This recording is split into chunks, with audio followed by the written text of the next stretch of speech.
Welcome back to Translating Proteomics.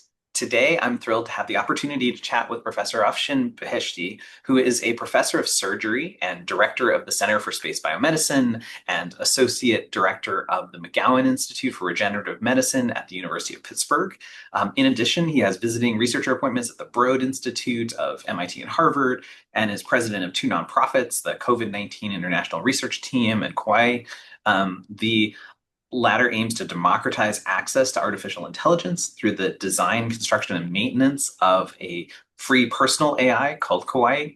And I'm excited to touch on all of these fascinating parts of your career, but we'll focus a lot on his work studying how spaceflight impacts biology in an episode that we're calling OMICS in Space. We've got so much to cover, and I'm so excited. So let's dive in. Welcome to Translating Proteomics. No, thanks for having me. Excited to be here.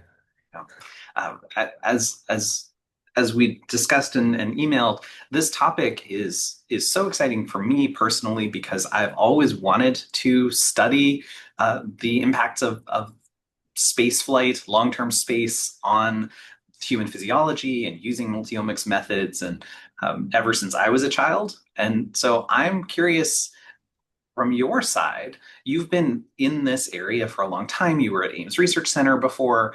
How did you first get interested in the topic of studying physiologic impacts of space, proteomics in space, et cetera? Yeah, so I don't have the traditional career path, as you probably know.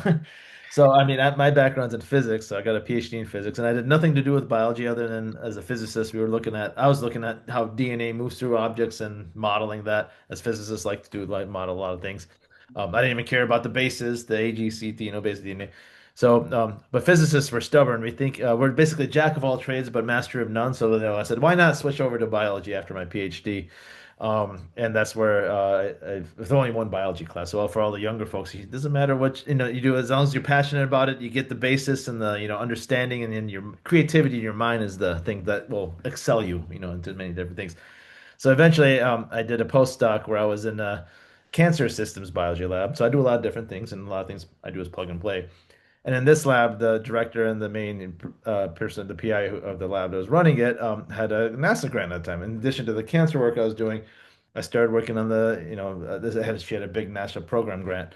So I started working on the space biomedicine kind of idea. Well, the focus at that time, because of a grant, was how does space, and we could get into all the damage space does to your body, can maybe progress, cancer progression, and what are the risks and how can you mitigate that damage.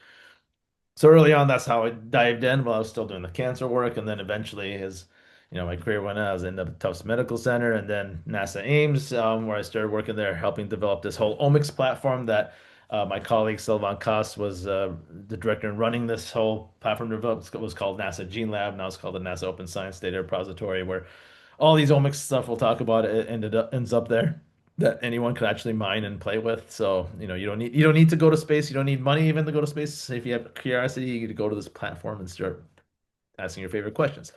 And then eventually, yeah, Pittsburgh recruited me about in September 2024 to start this whole center for space biomedicine. And then, yeah, ever since then, I've been there. So, and then work on many different things as you highlight. I do a lot of AI work. I mean, personally, myself, I understand the language, but I surround myself with all the smart people. So, I have the approach, the more the merrier. So I think that's how life in general should be, and also in science, especially where you work with all the great people around you to really push science forward, because you can't do science by yourself, even though people might be stubborn and think they can, you can. And plus it accelerates, my publications have 30, 40, sometimes even 100 people on there, Yes. it's okay, it's like, as long as, you put aside your ego, as long as your science gets accelerated to a fast rate, why not, push it forward that way. Yeah. Well, so maybe just for folks who aren't familiar with the challenges of space flight, Mhm. both in your work, you highlighted that there are physiologic changes with both short-term space flight and certainly we have examples like Yuri Gagarin who floated around Mhm. for a year, came back, broke both his legs. Mhm. But can you just give us a quick synopsis of what are the biologic questions? What are the biologic challenges of spaceflight? Yeah, so I mean, most people think, they watch the sci-fi movies and like, oh, there's no biological risk to that, but there's a lot. So I'm gonna make space not sound too sexy to go, but I think there's always hope. It's not all gloom and doom. But so when you go to when on Earth we very much protected from the radiation that's in space, because of our atmosphere, and then also we have our bodies have adapted to gravity, so we all know that. So a while ago NASA had defined five hazards that are happening in space that for human biology. One of it is, being in isolation. So, most people are not adapted to being in a small tube with, let's say, four or five other people for long periods of time, and that could affect you Yeah. mentally, but also physically and health-wise too. There's a lot of people. I've some papers on this, but some people work on this aspect more. And there's like analog, astronaut missions they do on Earth where they stick four people in a room for Yes. a month, 2 months. Yeah. So that's one aspect. Another aspect, is that being in that isolation, you get exposed to environments that you might not. Meaning, for example, you say hostile environment, meaning that let's say for microbes, for example, can evolve to become antimicrobial resistance or other kinds of things that might evolve within this closed, confined environment. Yes. Um, the other part is like, psychological issues, if you're in there, it's imagine, I mean, again, that's not my field, but some psychologists think there's a being stuck in a tube like that is a 50% chance of someone going insane like 2001 and killing Yes. the rest of the crew. Maybe not so drastic, but Yes. that Hopefully is, not. Hopefully not. yeah, But hopefully not. But that's the case. That's the other part where they have to train people to be like, okay, if you're stuck in this environment. The two main things I work on is basically on the biology is the lack of gravity or microgravity, very minute amounts of gravity, let's put it that way.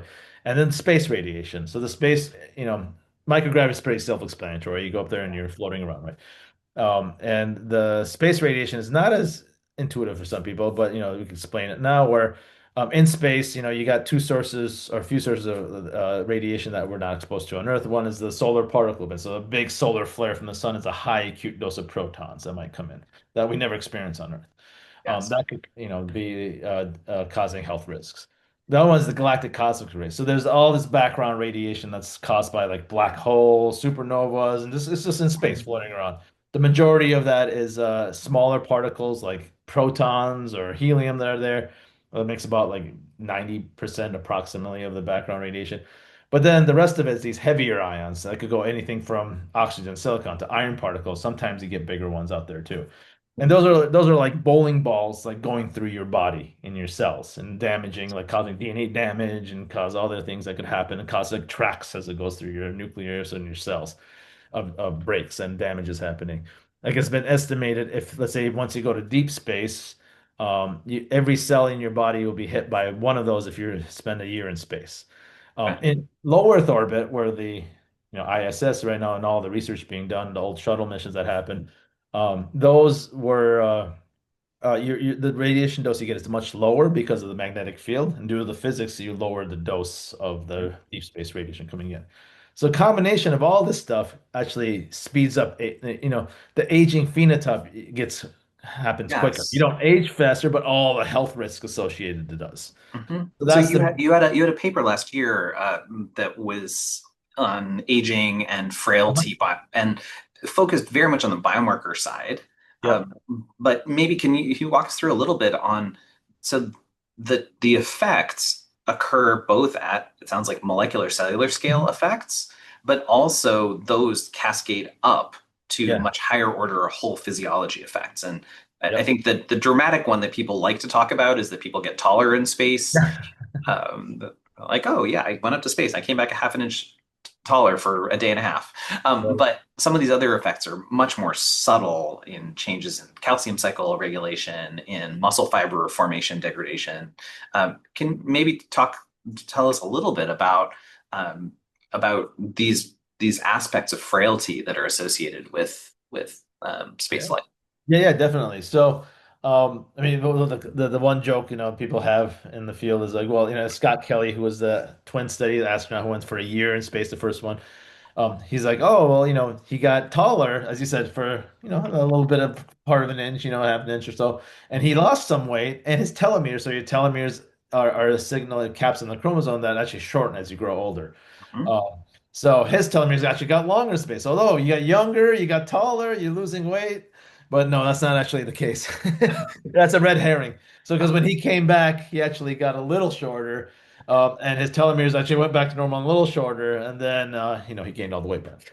Oh, all right. Well, so So, it was a short-lived diet. yeah. So the whole frailty idea is, where they have this thing in the clinic. This is actually an idea of one of the graduates. So, in my work, I say I work with a lot of folks from all grades of their career wise, from undergrads, graduate, even high school students, graduate students, and postdocs and beyond. And usually the younger kids have the brighter ideas because, when you get older, you get more and more narrow and your creativity might get limited. So you want to encourage the younger folks to really explore all their good ideas they have. So his name's Andrea Camero. He's a now graduate student in Norway. But he came up and was like, well, in the clinic they have this thing called the frailty. And so you come in, you have your physical age, but of course when you go to the doctor, they might assess you. Well, you might be 60 physically, but in reality, some people are 50 in their biological age, or some people are 70. So they have Yes. that frailty kind of index in the clinic to say, kind of assess you, say, okay, where are you really at biologically as opposed to your physical age? So that's the same thing since, in space, it really accelerates your aging. We know that you're going to get your actual biological age, if long enough in space, it will get long. You'll be much older than you actually are physically.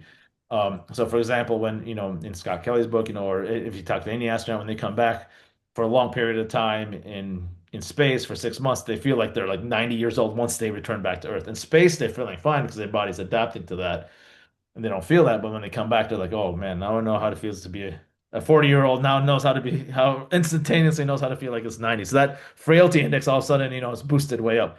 So in space, since you might not notice these changes happening since you don't have this presence of gravity and not being able to adapt, is there a way that you could use markers, like you mentioned, whether it's genes or proteins? In this case, you could say, proteomics, because we looked at proteomic data from mice studies that were done and even humans. You could say, well, we know from the clinical standard, if these markers are up or down, then you become more frail. We know that. In that paper, we focused on muscle loss, kind of frailty of your like sarcopenia and your muscle loss Yes. happening. We're working now more a systemic frailty index for all organs. That's a little more complex that we're trying to navigate through. But with the muscle loss aspect, yeah, we know there's certain markers that if they are up to a certain level for proteins or genes and other factors, yeah, that it's not good. Your point of no return, you get frailty is going to be going to a point where it's same. So that's where we applied the clinical standards to the astronaut data we have and also the mouse data we have. And then that's where we said, okay, indeed, if these set of markers are showing in space similar to clinic going, well, that frailty index might be indication. If you start getting close to that, well, maybe think of mitigation strategies. Is there pills you could take? Is there other things you could do?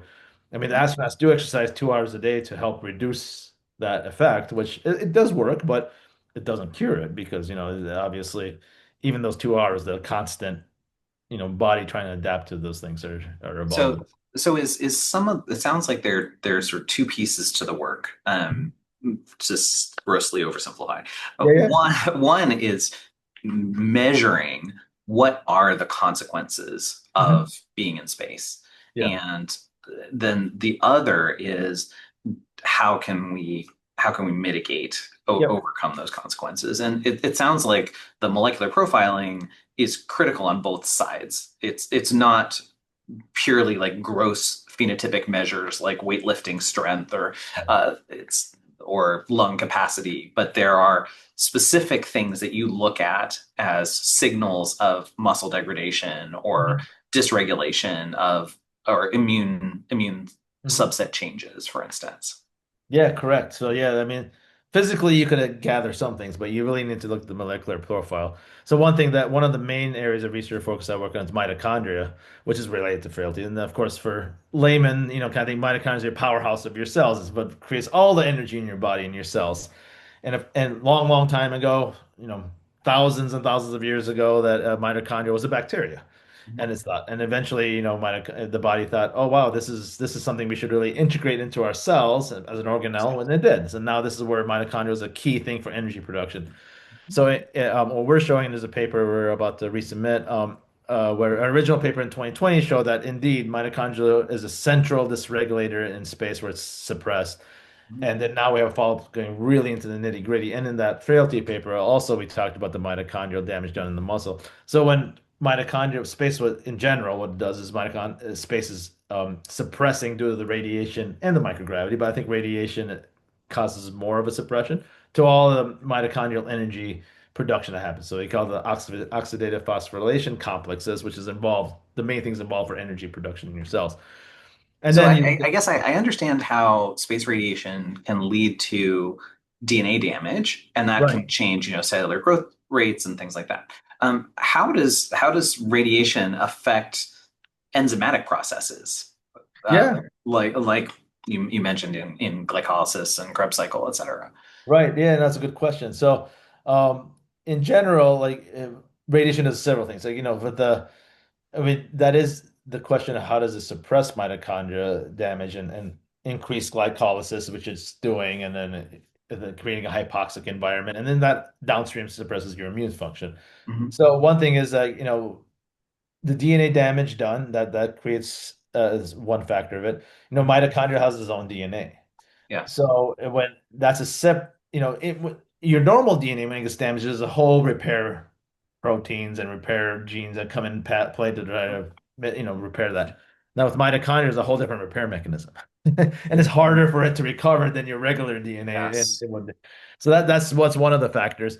The other part is when radiation damage happens, it causes reactive oxygen species in your body that further perpetuates mitochondrial suppression Mhm. and mitochondrial dysfunction. So that's the combination of those things are, I think, what really is driving the mitochondrial suppression, and that's what would then cause. And this is something like we know in the clinic, let's say cancer, for example, is a thing called Warburg effect, where cancer cells would hijack the mitochondrial energy production and increase glycolysis because cancer loves sugar, basically. Yes. So Yes. then cancer will thrive, eat the It sugar, takes it suppress. takes a lot of energy to be a cancer cell. You're constantly Exactly. growing and dividing, and so you need as much energy as you could possibly get. So it takes your mitochondria. So that's the space is sort of doing the same thing, where um, it's not a cancer growing body, but it's through the radiation damage caused to the mitochondrial DNA and other factors. It's suppressing it. Reactive oxygen species further causes mitochondrial damage, and then this would really ramp up your glycolysis just because due to that dysregulation of what biology naturally does in your cell when that's suppressed. Yes. And So then so downstream of that, everything, your immune function goes haywire after that, and inflammation and so on.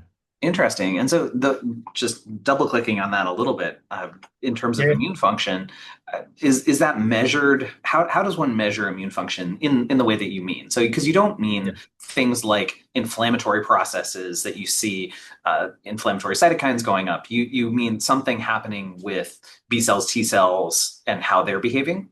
Question mark. Uh, both. So, Okay. good getting to your question. I think why we're here, the Yeah. proteomics. That's what people do. So through so let's back up for what kind of experiments people do. People have sent, like me, have sent mice to space.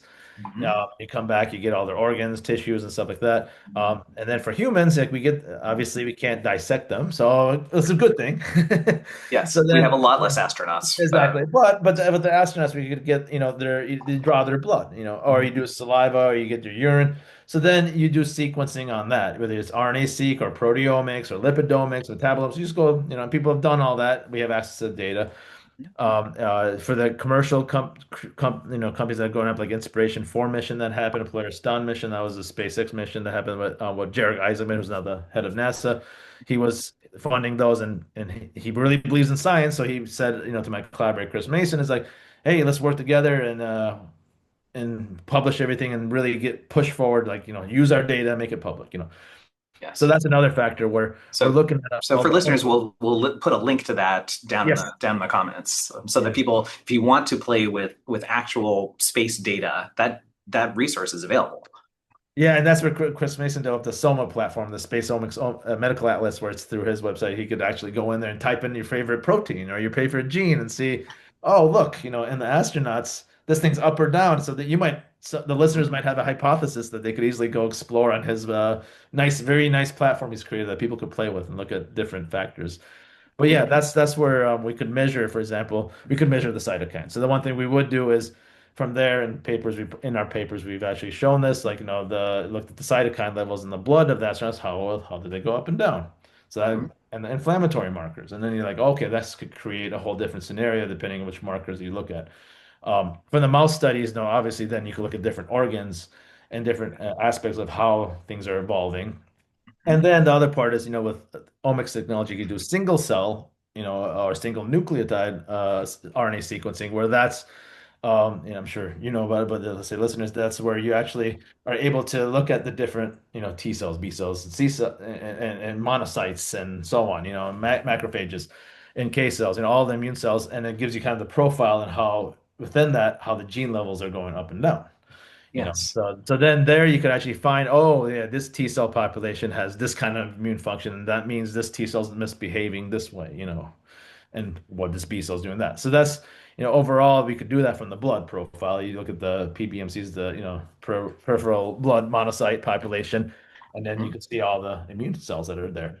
And then for proteins, he did you could look at, in your body, you got these extracellular vesicles that float around. Cells eject that have in there proteins, DNA, and genes in there.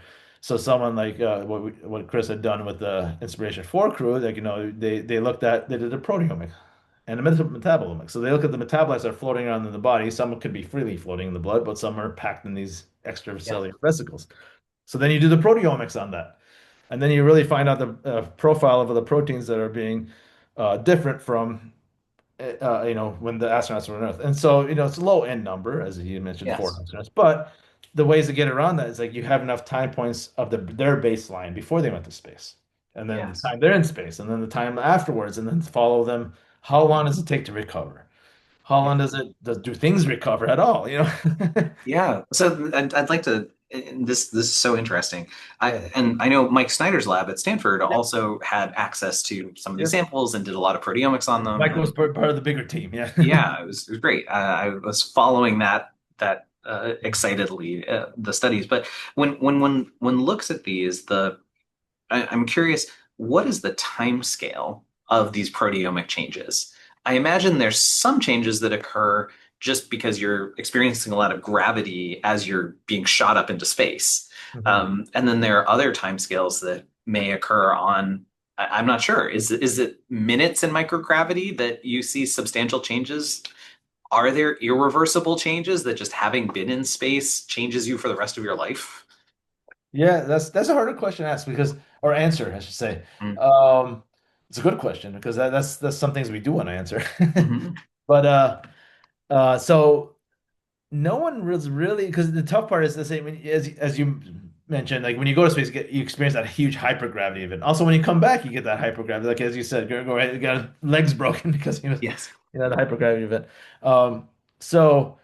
Right now, no one like to get you get the time points before they went to space. And then so Inspiration 4, for example, um they weren't able to collect blood in there, but the players done, they actually are. So eventually we're going to have data from that to show in space what's happening.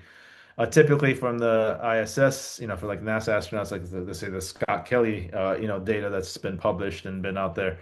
Um the blood collected wasn't immediately, if I remember correctly. It was like a day or two afterwards. So, the hypergravity effect that you're getting at, even if it's like 2 days afterwards or 3 days afterward, maybe the body's already Right. got over that event because it's such a short, like what, 9 minutes or something to get Yes. up there. Yes.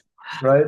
So that event, if what you really need is some kind of device that collects the samples as you go up. So through one of Yes. our collaborators, what we're trying to get a proposal to sent from one of the commercial companies is like whether they take it or not, we'll see. But for example, they have an interstitial wearable device where you can put there and collect interstitial fluid as it's going up. So then Yes. you could actually get to your question is like as astronauts go through hypergravity, we could actually collect the interstitial fluid as it goes up, store it, run Yes. proteomics on that, Hmm. and then we'll know what that event does. And then keep doing it afterwards.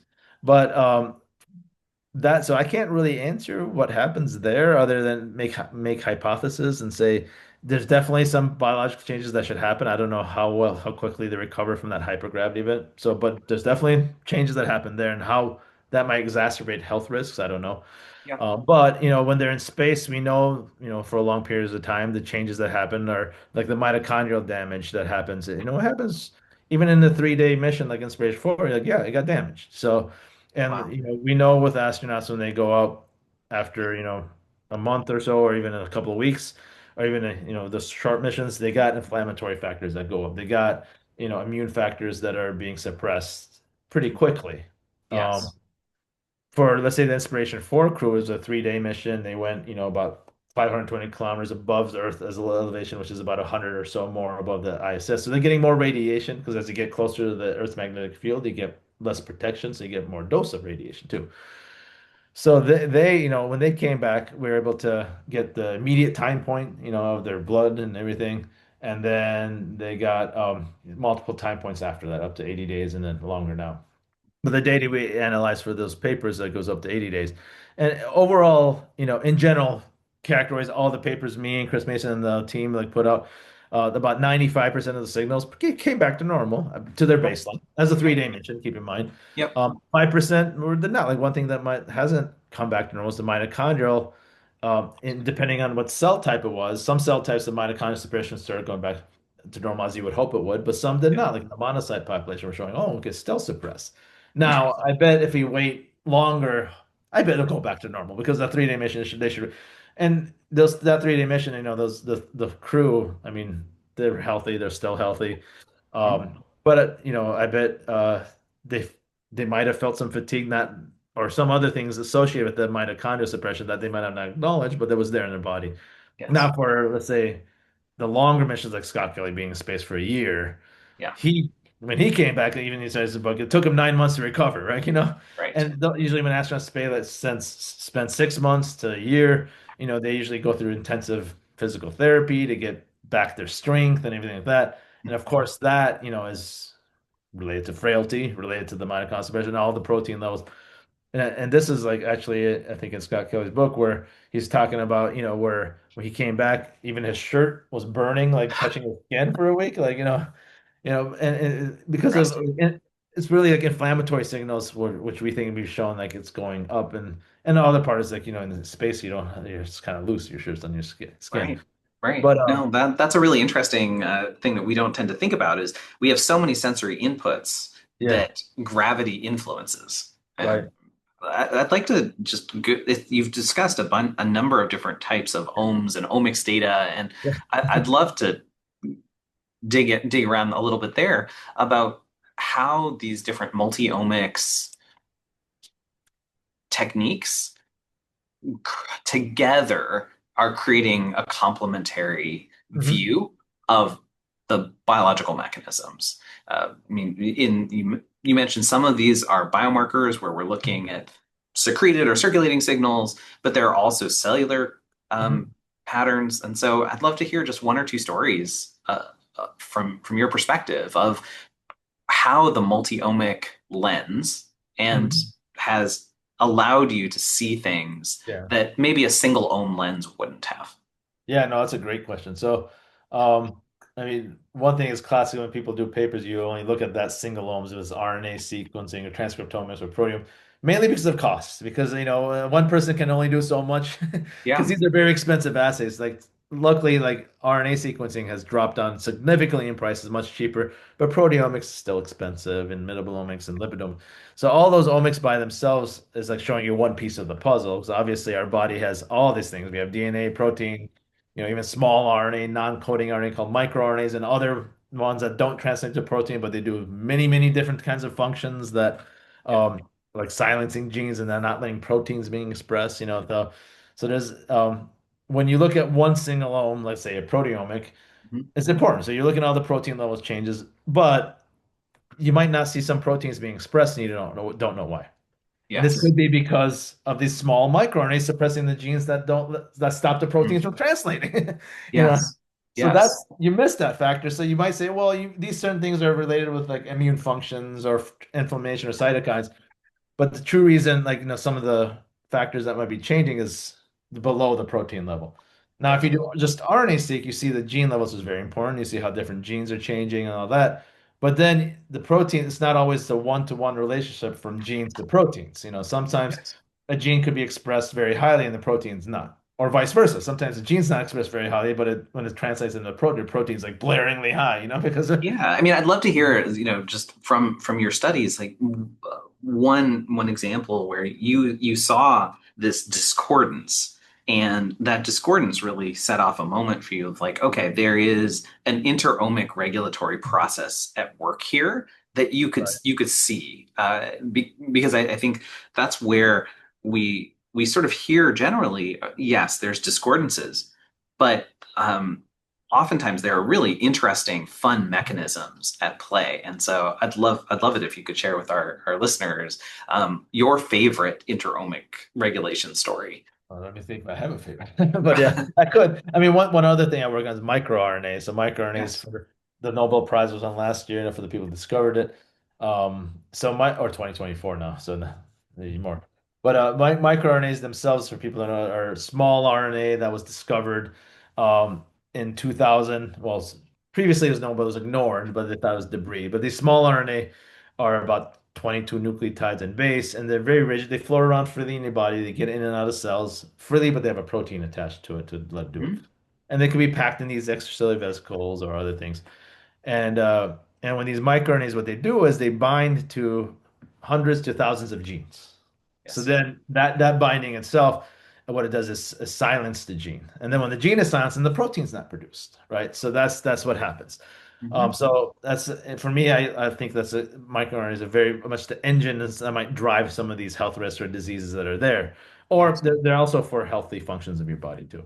Mhm. So that's one thing where when I dive down you can do sequencing for small microRNA for a small RNA and get the whole gambit of not just the microRNAs but the rest of the non-coding RNAs that are small RNAs from different functions that are out there that are Yes. from long non-coding to peewee to you go down the list. There's tons of things that people are still not fully understand. But focus on the microRNA part, that was kind of interesting where, if I just focused on the proteomic part, I would miss exactly what the microRNAs are doing that silence the proteins that are not expressed anymore, Hmm. because of the silencing of the gene. But connecting the microRNA expression to the proteins, then you start discovering, okay, if these microRNAs are then to a normal level, meaning let's say these microRNAs are not expressed anymore, and that allows the proteins to translate, maybe that explains the functionality of, oh, what this is why now this immune function is dysregulated that I wouldn't have seen in the protein level, because of these microRNAs that are suppressing this gene that's caused the protein not to translate, so, or Hmm. vice versa. Sometimes a microRNA is suppressed that should be overexpressed in your body to silence some genes that are expressing proteins that are causing these health risks. Yeah. So then when you do the full omics, you're like, okay, these proteins are expressed. These microRNAs are silenced due to, let's say, space radiation. And now these Yes. genes are being overexpressed that could potentially be a risk for cancer or cardiovascular disease or causing the sarcopenia that you see in your, the frailty that's there. So that interplay, but when you do that full omic spectrum from you need to do the RNA sequencing to see the full gene profile. You see the Yes. microRNA profile and you see the full protein profile. When you connect all three together, it's really fascinating because now you see the whole interplay between all the small RNAs to the normal sized RNAs, the mRNAs, mission RNAs to actually the proteins. And then you see that story, you're like, oh, now the story makes sense. Yeah. Otherwise, things in proteins are being expressed and going up and down. You're like, well, that doesn't make sense. Where's the missing link? And you're like, oh, it's here. It's interesting you talking about this because it feels like over the last 10 years, we've seen a lot more work being done that is multi-omic in Yep. nature. And do you see that as well? That, in Mhm. from my lens, it seems like if we go back 10, 15 years, there was a lot of RNA-seq done. Mhm. And maybe without the looking at the microRNA, without looking at the proteome. And Mhm. now we're seeing more of these integrated studies.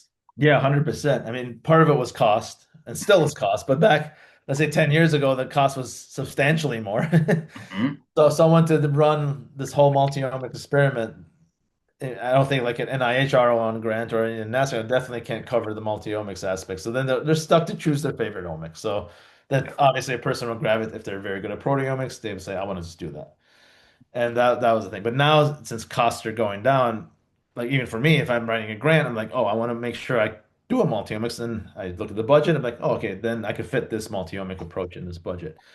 So that's a key. And then also, there's a lot more publicly available data out there, free data, right?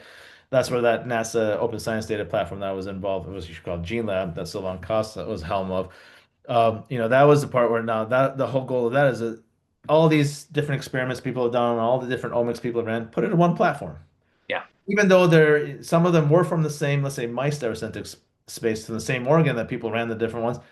And now that since it's all there, because this is, these are usually grant funded, things, and Right. when it's grant funded, the public it should be given back to the public. It makes sense. Taxpayers' money for good. After you Yes. so that's where now, those platforms you could actually, which I've been doing a lot, as you see in my papers, and other people have, where now you could actually, without any cost to me, I could just go to the public databases like this and then incorporate the multiomics. Even with the new data I create, I could like, ingest that. So Yep. now doing the multiomics analysis is much easier because data exists out there that, especially in the space field with this whole resource there, we Mhm. could mine, and then once more human data, like, from these commercial missions come, like what Chris is doing and other folks. Yeah, and then that helps really accelerate. I want to expand this topic just a little Yeah. bit because this research is it's very interesting, just scientifically curiosity. It's also interesting for our future of us moving into space, but Yeah. it has practical today benefits on Earth as well. And Yeah. so can you maybe talk me through a little bit about how this research into space and space physiology and Mhm. what is that helping us do on Earth today?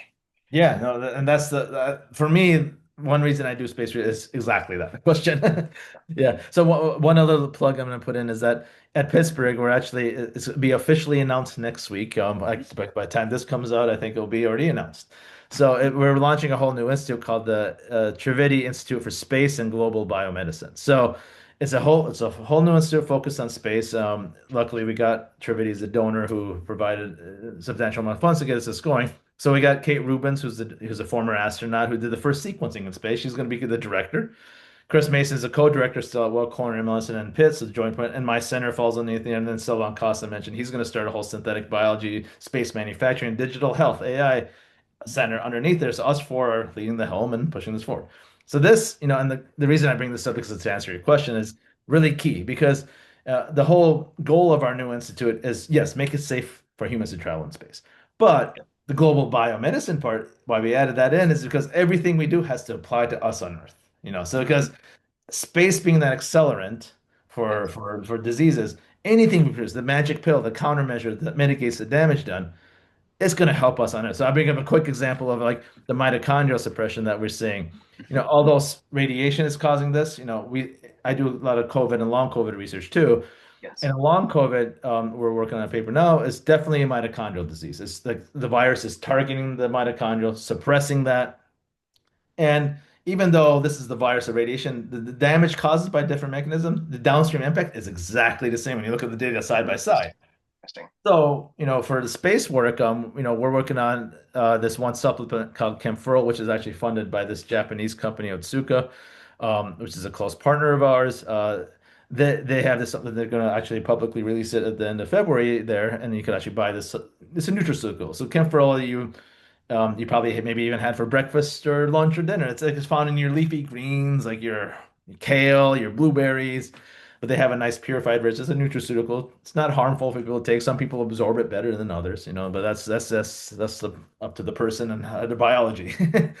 But so the amazing results that we're working on to publish soon is that we see that indeed the camphorol through our simulated experiments we do on Earth with space radiation on like these, in vitro human organoid tissue models or even in mice studies, we're actually able to mitigate a lot of damage caused by the space radiation by boosting, because what it does is it boosts your mitochondrial biogenesis. So it's really Mhm. restoring that damage. You can't prevent the damage, but you could actually make it better efficiently repaired. So why I'm saying this is that the same downstream mechanism damage caused, with the mitochondria, we see that in long COVID. I truly think this could be a therapeutic that we should explore for long COVID. And there's, right now, long COVID is such a new thing. 400 plus million people are suffering from it. There's no therapy. Like, people have, doctors are trying to very well to do, try to cover as best they can. But maybe it's this. Maybe this could help one bit of that. So this is like a true example of how space accelerate. Now, for me, looking at that data and then working on this data, looking at side by side, like, look, these are the same thing. So Yes. now this research, like we're going to try to focus, like we're writing grants on this, and then also with maybe the company, we're going to see if we partner with them more and say, okay, let's run some clinical trials with long COVID patients, see if it helps them. If it does, that's awesome. If it doesn't, at least then we found some new things to do. But it's, Yes. that's, and there's other aspects, there are people who are working on, for example, since there's no gravity in space, some Mhm. companies are already working on this, biopharma companies, where you could create the perfect crystal without the gravity. Mm. Right? So this perfect small molecule drug you can make. So some companies have explored how do we make the perfect drug, and they've done that in space. So now they're trying to figure out, can we replicate that on Earth? If not, maybe it's just cheaper for them to work with on the commercial space companies and manufacture their perfect crystal drug that's going to be better binding with proteins, to create you Wow. know. So Fascinating. that's another avenue that people are exploring that seems promising. And I think maybe in a few years we might have like drug manufacturing plants. Maybe not, but that's a possibility. It all depends on the efficacy of having that perfect structure relative to the cost of manufacture, Yeah, factoring in the scale that's achievable in space and the transport costs. We think exactly. about the transport costs of moving something from here to Europe. The Right. transport costs of moving something from here to space are slightly different than from here to Exactly. Europe. Yeah, but the good thing is, just like sequencing costs or proteomic costs have been like dropping exponentially, right? Space travel costs have been also dropping exponentially. Access to space these days are becoming easier and a lot less expensive than obviously 10 years ago. And that's mainly because of all these commercial companies coming in the market. Like there's Axiom creating their own space station. Vast, Space is launching their space stations. All these companies, Star Labs. So there's a bunch of companies that are actually providing their space station resources, and then they can provide accessibility to space at a cheaper cost. So Oh, that's really neat. I think this is a great segue to talk about the future. yeah. And so as you imagine the future, and I'd love to hear what you see as today, what the gaps are in space biology research, and then as a follow-on to that, what technological advances are needed Mhm. to help us get over those gaps. Yeah, so I mean, probably the biggest gap is finding the ultimate countermeasure to make you safe to travel. So let's say if you go to Mars right now, a deep space mission like that for a year, the human's not going to be too healthy when they get there, unfortunately. So, and they might come back, but they're going to have a lot of health risks. So that's the unfortunate part. So that's the one big gap. But there's a lot of people like me, others trying to work on the perfect countermeasure, or maybe a cocktail of countermeasures you could take, or as a mitochondrial cocktail or something else. We'll find out. And within studying these, the gaps of all these different health risks that are out there. So, we know, for example, there's cardiovascular issues. For example, there was a New England Journal of Medicine paper that showed blood clots can form in astronauts. That could be very concerning. If in a long-term mission you get a blood clot, aneurysm, anything that could. How do you do that? So you could go on a list. Almost, every organ has a health risk associated with it. And Yes. although we're learning more and more, these gaps are still there for research. So ultimately, what is the systemic impact that happens, and can we really have a cocktail to do that? Um, So one thing you haven't talked about that I was expecting you to say is that yeah. model systems on Earth that we still struggle a little bit with creating microgravity systems on Earth or microgravity equivalent systems or space radiation equivalent systems because synchrotron radiation or standard X-ray radiation is not the same as what you experience in space. And so Yeah. some of these technologies for mimicking space feel like they need additional work. Oh yeah, yes, very good point. Yes, yes. That's so microgravity simulated experiments people do like myself. Like for example, in mice, you have these things called high limb unloading where you hang a mouse by the tail it's kind of silly, but you're basically unloading the back weight of the weight of the back legs. That's not true microgravity, but we have to do something to simulate it. With cells, for example, if you want to simulate microgravity in quotes on Earth, I think they have a thing called like a clinostat or a random rotating, vessel machine, where this machine rotates randomly, displacing the gravity. You could get close, and it's something to maybe have in a lab to get close, but it's again not a true simulation. So that is a big gap. You can never truly simulate micro. For space radiation, luckily, there's a fairly good resource there. It's at Brookhaven National, as you mentioned, one of those high energy physics colliders, synchrotrons. So NASA had set up a called the NASA Space Radiation Laboratory back in the early 2000, late 90s, where they could take part of the beam line that could, get the heavy ions like protons, iron particles, And I've been going there for a long time and putting cells and mice in front of there and other experiments to actually radiate simulate the space radiation. So that could get close, but you're giving, like, for example, a lot of people, what I would do is give one acute dose of the accumulated radiation they might get over that period of time. Let's say if you go to Mars, what we usually do is give a half a gray, which is the unit of the radiation, of galactic cosmic ray combined beam that you go there and come back. Yes. Now, the biology is, it's a very small dose over time. You get constantly, over that whole year or year and a half trip. So it can change, like low dose versus that one accumulated dose. So that's again, yeah, that's a big gap. So, but we do what we can on Earth because, as you just said earlier, it's expensive to send things to space and it's limited. Yes. So, we do our experiments, for example, getting that one big accumulated dose of radiation. Let's say if you're testing countermeasures, the hypothesis is that if you're able to mitigate the damage done at that at the lower doses, you probably will be able to mitigate that too, because it's a much, much lower dose you'll get over time, every day, as opposed to that whole big accumulated dose you get. So yeah, truly, that's one of the big gaps on Earth where we're bound to what we can do, and unfortunately, that's it. That's why then we have to send things to space to do experiments too. So. Yeah, and what about on the measurement side? I mean, we mentioned how genome technologies have advanced a lot. Mhm. What are the gaps that you see there, or the interpretation of that data side, perhaps? Yeah, I mean, sorry. Yeah, I mean, yeah, so the genome side is basically the technology that we have. So, luckily, it's been getting a lot more easier to do sequencing and omics.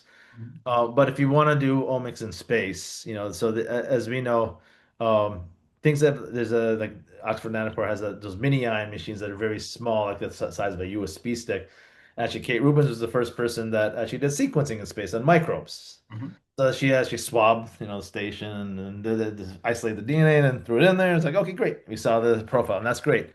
So now that's unfortunately just done on microbes. But then if you want to do higher, bigger, longer molecules like RNA and proteins, definitely there's no capability of doing that in space in real time right now.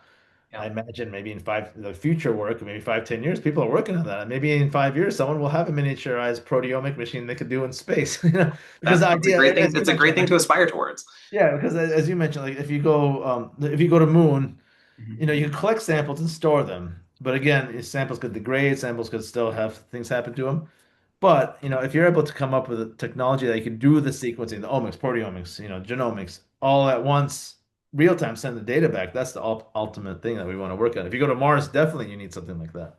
One thing we haven't yet managed to talk about, and I'd love to hear a little bit more about, is your work with Kwaai. Can you tell us a little bit about that initiative and what you've been doing and its goals? Yeah, sure. So this is actually the mastermind behind it is Riza Razul. He used to be the CTO of Real Networks. Mhm. So he's a friend and he's the one that came up with this to how do we, this, as people know with AI, there's all these different AI comes like ChatGPT, OpenAI, and so on and so on. And the whole point is like, a lot of this stuff is not owned by the person. Like a lot of the data you ingest into the public in these AI tools is, those companies have them. And also it's not personalized to you. They do that, but it's actually the data does not owned by you, right? So the whole idea of the vision that he had is like, hey, let's democratize AI where you will make the AI for your own personal assistance and make it so the AI, the data you control is yours. It's kind of like the Linux of AI in a sense, where when Linux first started, right? Where people just gave codes and stuff like that. And it was Yes. more of a grassroots public movement to do this. So that's the idea. And anyone can join quite a screening process, obviously, but you don't necessarily have to have AI analytical backgrounds. You can have ideas to join. So one thing that I help with is more the life sciences angle is like how can we use how can we create the AI tools to help better inform health decisions? For example, one paper that should be accepted soon that we worked on is like, for example, AI like for ChatGPT. Some people are like, what does this drug have side effects? How accurate is that? So in this paper, show, for example, ChatGPT, 50% of the time it's wrong.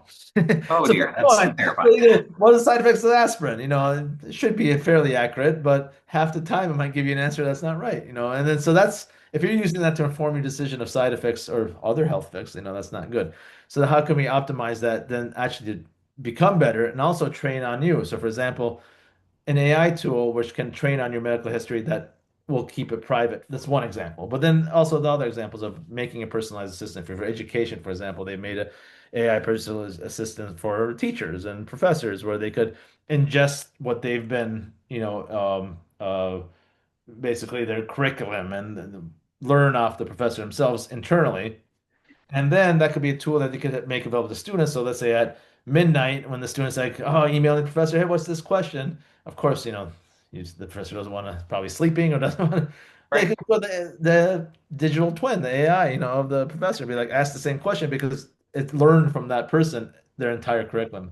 And it could provide an answer that could be relatively informative, the same as yes. I mean, not everything, but that's sort of the idea, creating these personalized tools, make it truly like an open source kind of thing. That's just like a Linux was doing. So that's where we're trying to shoot for and push for. That's amazing. That's an amazing, amazing, and very important resource. Thank you so much for making time to chat. I think we've talked about your past and present and visions of the future, and this has been so much fun. Thank you again for joining us on Translating Proteomics today. Yeah, no, thanks for having us. Yeah, it was a lot of fun. Thanks. Absolutely. And for all of our listeners, if you have thoughts or comments or questions, we'll post some of the papers that were referenced and also links to the data sets below. But don't forget to like and subscribe and join us next time.